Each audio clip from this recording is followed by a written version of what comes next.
Dito tayo ngayon mga kapatid sa bigasan ng bayan ng season at dito ang nagre-resack ang mga empleyado ng munisipyo.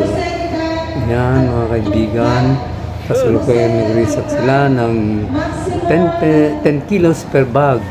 Yan, ang isang supot ay 10 kilo lamang po ang mabibili ng bawat senior o PWDs or 4Ps. Sila lamang po ang makakabili ngayong araw kasi sila lang ang nabiyayaan.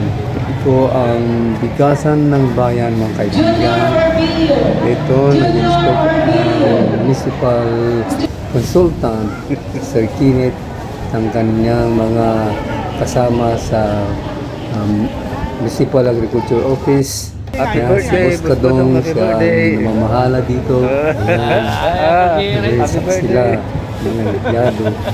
At sila ngayon. Thanks for viewing.